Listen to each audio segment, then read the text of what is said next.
እግር ኳስ የዓለማችን ተወዳጅ ስፖርት እንደሆነ ሁሉም ይስማማበታል። በዓለም ዙሪያ ከ4 ቢሊዮን በላይ ሰዎች እግር ኳስ ተመልካች ስለመሆናቸውም መረጃዎች ያሳያሉ። በተመልካች ቁጥር በየ4 ዓመቱ የሚመጣው የፊፋ ዓለም ዋንጫን የሚስተካከለውም የለም። ሪያል ማድሪድ፣ ባርሴሎና፣ ማንቸስተር ዩናይትድ፣ አርሰናል፣ ሊቨርፑልና ቼልሲ ያሉ ቡድኖችም በመላው ዓለም በርካታ ደጋፊዎችና ተከታታዮች አሏቸው። ደግሞም እግር ኳስ 22 ሰዎች ክብ ቅርጽ ያላትን ቁስ ሲያባረሩ መመልከት ብቻም አይደለም። የሀገራት ኩራት መገለጫ፣ ማንነትን ማሳያ፣ አንድነትን ማስተሳሰሪያ፣ ፉክክርን ማጎልበቻ ነው። ከፉክክር አንጻር በተለይም በአንድ ከተማ የሚገኙ ክለቦች የታሪክ ተቀናቃኞች ነው በሰላማዊ ጦርነት አስደናቂ ፍልሚያዎችን ያደርጋሉ። የነዚህ ጨዋታዎች ዋጋ ከመሸነፍና ማሸነፍም የዘለለ ሆኖ እናገኘዋለን። A unique blend of history, rivalry, and sheer footballing brilliance. Buckle up for a journey through the most electrifying clashes that the beautiful game has to offer.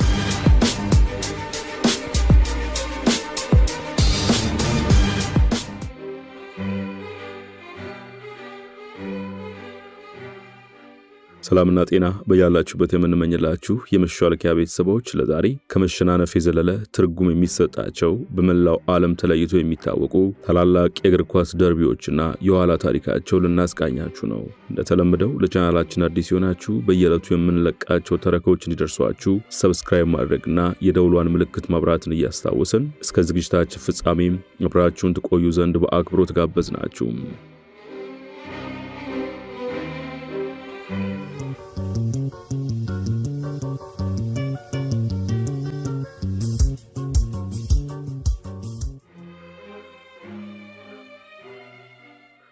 ድባባቸው ያለ መሳሪያ የሚደረግ ጦርነት፣ ከአፍ እስከ ገደፉ ከሞሉት ስታዲየሞች በሚወጣው ድምጽ በታሪካዊ ባላንጣነትና ተፎካካሪነታቸው ከዓለም ቀዳሚ የእግር ኳስ ደርቢዎች መካከል የሚቀመጠውና እኛም በቅድሚያ ወደ እናንተ ተመልካቾቻችን የምናደርሰው የኢስታንቡል ደርቢ ነው።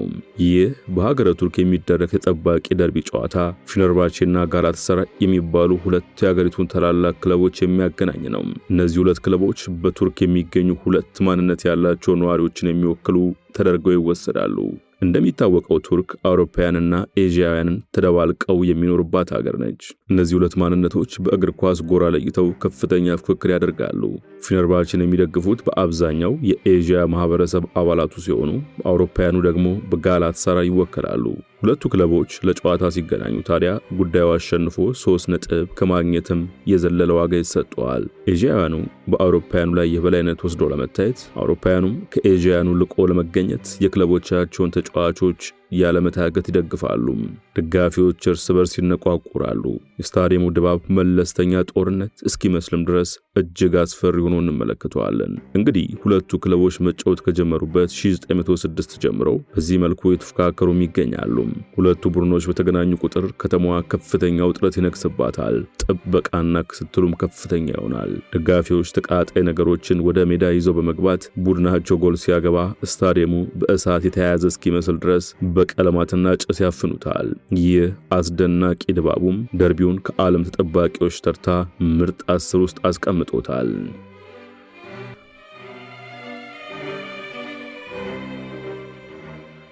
ቀጥለን ወደ ግሪክ እንወሰዳችሁ። በዚህች ጥንታዊ ስልጣኔ መሰረት ስፖርት በብዙ ይወደዳል። የኦሎምፒክ መስራቿ ግሪክ በእግር ኳስ ያን ያህል ስመ ገናና ባትሆንም የሁለቱ ቡድኖች የደርቢ ጨዋታ ግን በመላው ዓለም ትኩረት የሚሰጠው ነው። የደርቢው ስያሜ በራሱ ተጠባቂነቱንና የፉክክሩን ግለት የሚናገር ነው። ደርቢው የምንጊዜም ባላንጣዎቹ ደርጊ ተብሎ ሲጠራ፣ ክለቦቹ ደግሞ ኦሎምፒያኮስና ፓናቲኒያኮስ ናቸው። የሁለቱ ቡድኖች ጨዋታ መላው አቴንስ ከተማን የሚያናውጥ ድባብ የሚፈጥር፣ ግለቱም ከስታዲየም እስከ ከተማ የሚታይ ነው። ሁለቱ ክለቦች ከሜዳ ላይ ፉክክራቸው በተጨማሪ ደጋፊዎቻቸው በጎራ የተከፈሉና አንዱ አንዱን ለማሸነፍ የማይተኙ ናቸው። በሁለቱ ክለቦች መገኛ መካከል ያለው ርቀት ጥቂት ኪሎ ሜትሮች ብቻ ቢሆንም ኦሎምፒያኮስ የለፍቶ አደሩ ቡድን እንደሆነ ይነገርለታል። ከኦሎምፒያኮስ ደጋፊዎች የሚበዙት በትንንሽ ስራዎች የተሰማሩትና ከእጅ ወደ አፍ የሚመሩት ሰርቶ አደሮች ናቸው። በአንጻሩ ፓናቲኒያኮስን የሚደግፉት በአቴንስ የሚኖሩ ቱጃሮችና ልጆቻቸው ናቸው። በመሆኑም የሁለቱ ክለቦች ፓናቲኒያኮስና ኦሎምፒያኮስ ጨዋታ የሜዳ ላይ ፉክክር ብቻም ሳይሆን የመደብ ፉክክር ሆኖ ይታያል። አንዳንድ ጊዜ ሰላማዊ ፉክክሩ ልኩን አልፎ ጸብ የሚፈጥርበት አግባብም ስላለ በተለይ ከሜዳው ውጭ የሚጫወተው ቡድን ደጋፊዎቹን ይዞ እንዳይጓዝ የሚደረግበት አጋጣሚዎችም ይፈጠራሉ።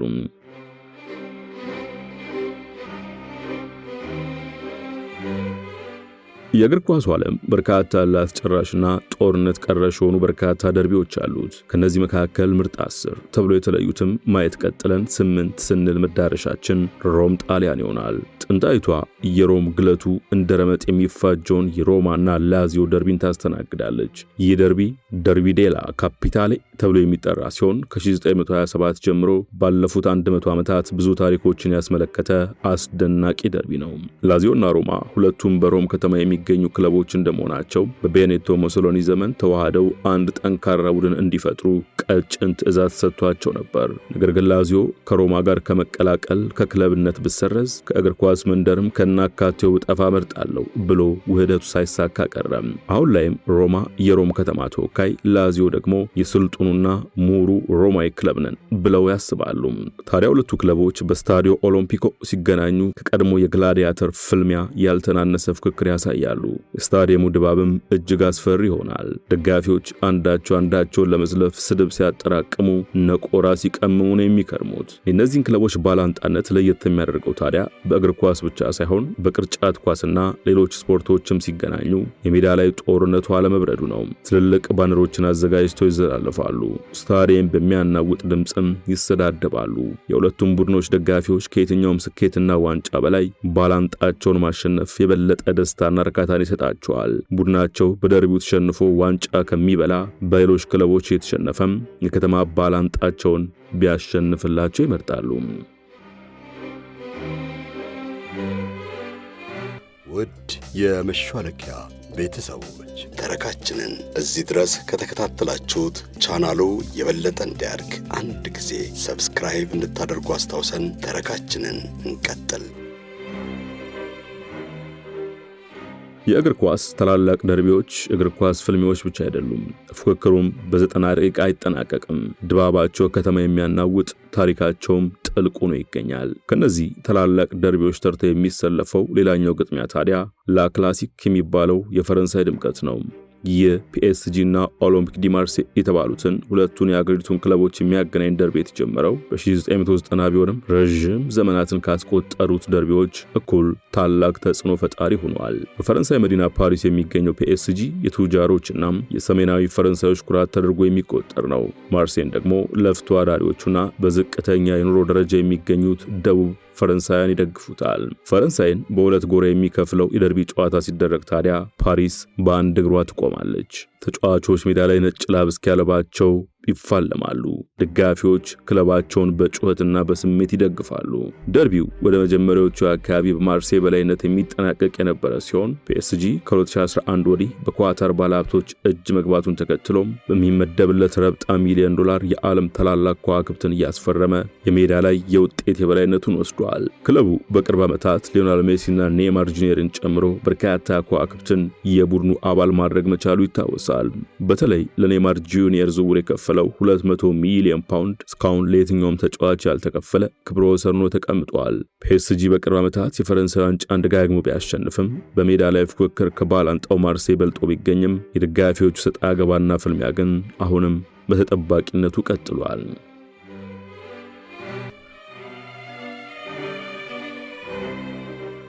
ውድ ተመልካቾቻችን እስካሁን እንደተመለከትነው ደርቢነት በዋናነት ከእግር ኳሳዊ ምክንያቶች ተሻግሮ ሀብትና ነገድን መሰረት አድርጎ ሜዳ ላይ የሚገለጥ ፉክክር ነው። ወደ ስኮትላንድ ስናመራም እንዲሁ ሃይማኖት ያገነነው እጅግ ተጠባቂ ደርቢ አለ። ይህ ደርቢ ኦልድ ፈርም የሚል መጠሪያ የተሰጠው ሲሆን የደርቢው ተፋላሚዎች ደግሞ ሴልቲክ እና ሬንጀርስ ናቸው። ይህ የደርቢ ጨዋታ በተደረገ ቀን በሴልቲክ ዋና ከተማ ግላስጎ መገኘት እምብዛም የሚመከር አይደለም። የሁለቱም ክለብ ደጋፊዎች ከስታዲየም አውራ ጎዳናዎች ያጥለቀልቋታል። መዝሙሩ ነቆራውና ስድድቡም ለጉድ ነው። ሴልቲክን ከሚደግፉት መካከል የአንበሳውን ድርሻ የሚወስዱት ካቶሊክ እምነት ተከታዮች ናቸው። የሬንጀርስ ደጋፊዎች ደግሞ በብዛት የፕሮቴስታንት እምነትን የሚከተሉ ናቸው። እናም የሁለቱ ክለቦች ጨዋታ ከ3 ነጥብ በዘለለ አሸነፈ ተሸነፈ ከሚል ጉዳይም በተሻገረ መልኩ ሃይማኖታዊ ትርጓሜ ተሰጥቶት የሚከናወን ነው። ላለመሸናነፍ የሚደረገውን ፉክክር ከፍተኛ የሚያደርገውም ይሄው ነው። ደጋፊዎቻቸውም ክለባቸው በዚህ ደርቢ ተሸንፎ ከማየት የበለጠ የሚያስከፋቸው ነገር የለም። ለሴልቲክ ደጋፊዎች ሬንጀርስን ከማሸነፍ ለሬንጀርስ ደጋፊዎችም ሴልቲክን ከመርታት የበለጠ ዓለም ላይ የሚያስደስታቸው ነገር እንደማይኖርም አፋቸውን ሞልቶ ይናገራሉ።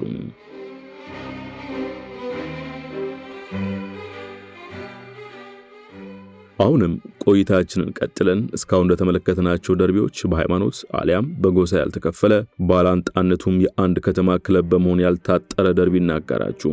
ይህ ደርቢ ዴ ጣሊያ ተብሎ ሲጠራ ተፋላሚዎቹ ደግሞ ኢንተር ሚላንና ዩቬንቱስ ናቸው። ሁለቱ ኃያላን ክለቦች በተደጋጋሚ በጣሊያን የሊግ ውድድሮች የነገሱ ጣሊያንን በመወከል የአውሮፓ መድረክ ውድድሮች ላይም ደጋግመው የተሳተፉና ቻምፒዮን መሆን የቻሉ ናቸው። እርስ በርሳቸው ሲገናኙ ደግሞ የጣሊያን ኃያሉ ነኝ የሚል ከፍተኛ ፉክክር ውስጥ ይገባሉ።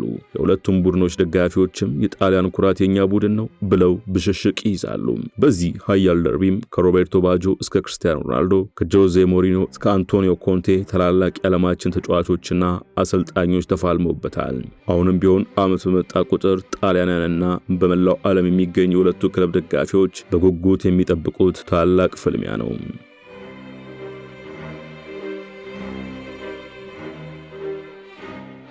የዓለማችን ኃያላን ደርቢዎችን መቃኘታችን ቀጥለን አሁን ደግሞ ወደ ደቡብ አሜሪካ እንጓዝ። ወደር የላቸውም ተነጻጻሪ ያገኝላቸው ከሚባልላቸው የእግር ኳስ ዓለም ደርቢዎች መካከል ስሙን ከቀዳሚዎቹ ተርታ የምናገኘው ይህ ደርቢ ዘ ሱፐር ክላሲኮ የሚል መጠሪያን ይዟል። ይህ ተጠባቂ ደርቢ ታዲያ የአርጀንቲና ክለቦች የሆኑትን ቦካ ጁኒየርስና ሪቨር ፕሌትን የሚያገናኝ ነው። ከቦካ ጁኒየርስ ደጋፊዎች ውስጥ የቁጥር ብልጫውን የሚወስዱት ሰርቶ አደር ወገኖች ናቸው። ተመራምሯል የሚባል ወገን ደግሞ ሪቨር ፕሌትን ይደግፋል። እነዚህ በአርጀንቲና መዲና ቦኖስ አይረስ የሚገኙ ክለቦች ሲገናኙ ታዲያ ድባቡ ከኳስ ጨዋታ ይልቅ ለጦርነት ይቀርባል። በሁለቱ ቡድኖች ጨዋታ ተጫዋቾች ሜዳ ላይ እየተደባደቡ ቀይ ካርድ ሲያዩ ነውጠኛ ደጋፊዎች ሜዳ ዘሎ ገብተው ጥበቃዎች ሲያሯሩጧቸው ማየትም እንግዳ ነገር አይደለም። የደጋፊዎቹ ነውጥና ጸብ ከልክ የሚያልፍበት አጋጣሚ ስለሚኖር የሁለቱ ቡድኖች ጨዋታ በአውሮፓ ተደርጎም ያውቃል። ቦካ ጁኒየርስና ሪቨር ፕሌት ለኮፓ ሊበርታዶሬስ ፍጻሜ ደርሰው ሲገናኙ ይህ ጨዋታ አርጀንቲና ላይ ቢደረግ ከፍተኛ መተላለቅ ይፈጥራል በሚል ስጋት ጨዋታው በስፔን ተደርጎ ነበር። ነገር ግን የሁለቱ ደጋፊዎች ውቅያኖስ አቋርጠው በመጓዝ አስፈሪውን ድባብ በአውሮፓ ማሳየት ችለዋል።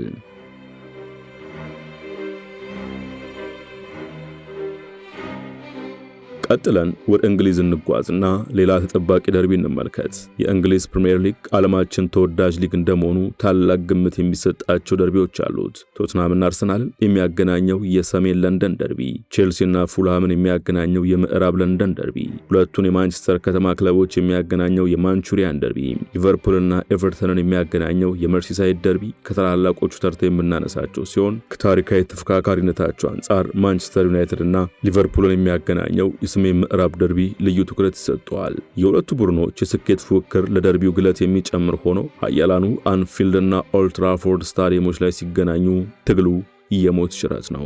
በመላው ዓለም ከፍተኛ ደጋፊም ያላቸው ሲሆን ደጋፊዎቻቸውም እንዲሁ እርስ በርስ ሲነቋቆሩና ሲበሻሸቁ ይኖራሉ።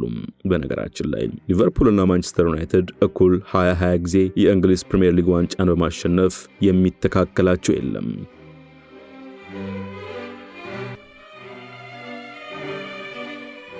ለስንብት በስፔን የሚደረገውንና ከዓመት ዓመት የመላው ዓለም ትኩረት የሚሆነውን ደርቢ እናስቃኛችሁ። ይህ ደርቢ ኤል ክላሲኮ ተብሎ ሲጠራ ተፋላሚዎቹ ደግሞ ሪያል ማድሪድና ባርሴሎና ናቸው። ባርሴሎናዎች ከስፔን መገንጠል እንፈልጋለን የሚሉት የካታላኖች፣ ሪያል ማድሪድ ደግሞ በስፔናዊነታችን እንኮራለን የሚሉትን እንደሚወክሉ ተደርጎ ይቆጠራል። ይህ ጨዋታ በሁለቱ የዓለማችን ስኬታማና ኃያላን ክለቦች መካከል የሚደረግ በመሆኑ ሁሌም ተጠባቂ ነው። በዓለም እግር ኳስ ታሪክ እንደ ኤል ክላሲኮ ብዙ ሰዎች የተመለከቱት ጨዋታ እንደሌለም ይነገራል። በኤል ክላሲኮ ፍልሚያዎችም ከአልፍሬዶ ዲ ስቲፋኖ እስከ ዋን ክራይፍ፣ ከሮናልዲኒዮ እስከ ዚኒዲን ዚዳን፣ ከሊዮናል ሜሲ እስከ ክርስቲያኖ ሮናልዶ በርካታ ታላላቅ ከዋክብቶችን ተመልክተንበታል።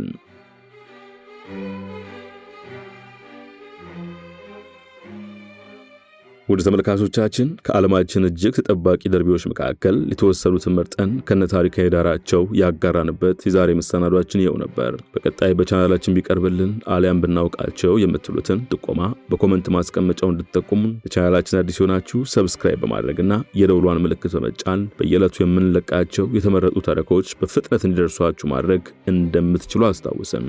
ሰናይ ጊዜ በያላችሁበት።